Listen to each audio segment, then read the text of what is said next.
before and not a moment later. It's time to take your final bow.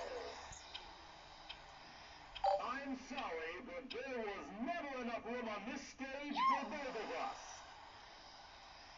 A performance was demanded of me, and now I have delivered. Encore!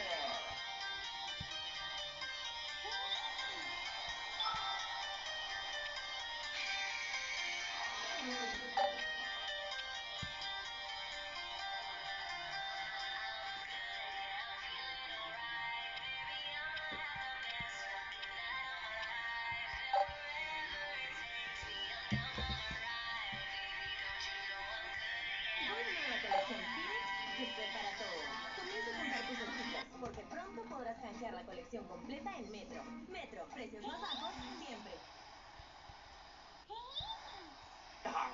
What can I do for you? Yar, how may I be of service to ya? Yar, who touched me bird? Yar, me bird likes you, so I'll do ye a favor. Yar, you win some, you lose some. Yar, you play with fire, and sometimes you get burned.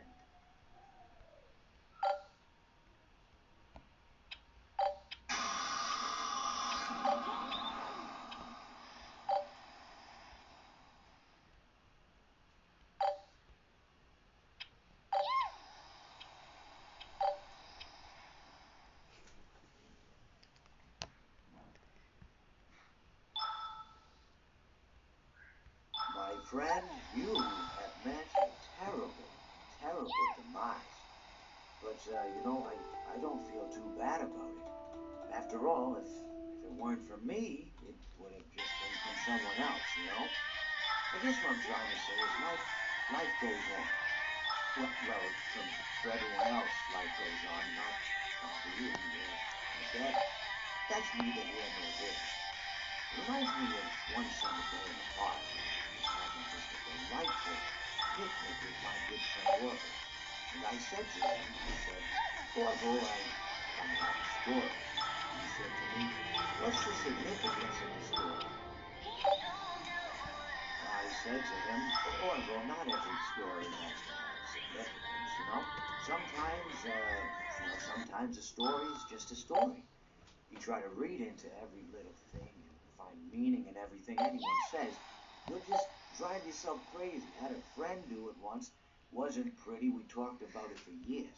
And then not only that, but you'll likely end up believing something you shouldn't believe, thinking something you shouldn't think, or assuming something you shouldn't assume, you know?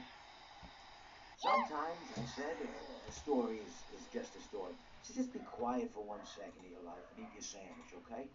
Of course, it was only then I realized I made sandwiches. Poor Orville was having such difficulty eating it. Elephants have those clumsy hands, you know? Actually, I suppose that's the problem. They don't have hands at all, do they? They're all feet. I couldn't imagine someone asking me to eat a sandwich with my feet.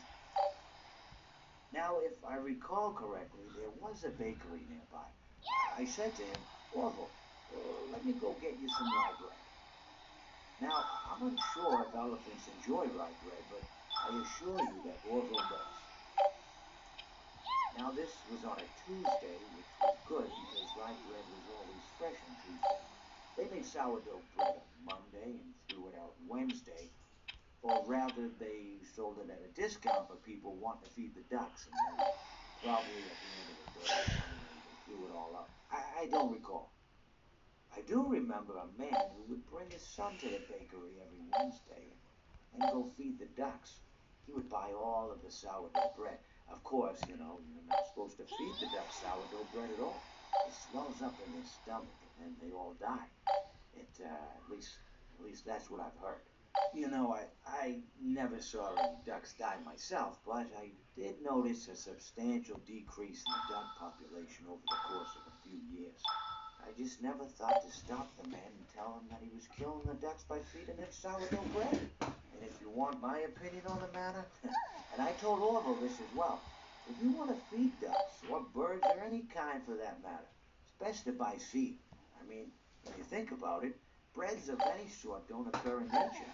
They don't grow on trees or they spring up from the bushes. I don't think birds know what to do with bread. What was I saying? Oh, yes. So I bought Orville some rye bread. What a fine day it was. It seems that you have met your end. What a pity. You know, I don't feel too bad about it, though. After all, if it weren't me, it would have just been one of the others, I guess. I'm honestly just glad to be out of those air ducts. You know, it's not easy for a hippopotamus to fit up there. And not easy to get down either. And not as young as I used to be, as you can see. I used to be able to do all sorts of things. You're young, you're vibrant, you have that sort of pep in your step. It reminds me of a conversation I was having with one of my good friends, Orville. We were having a nice picnic one day. I believe it was summer.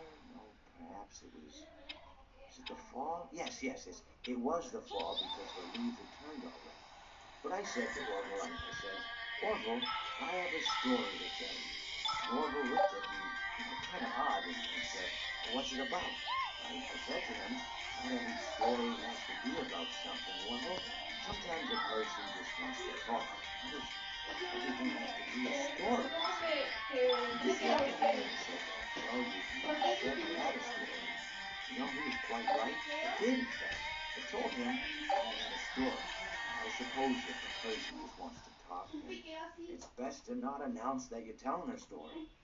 Telling a story does come with its own pressures and expectations, I suppose. After all, if you're just talking to a friend, then there's no more expectations than if you were talking into the wind. Willow and Wendy.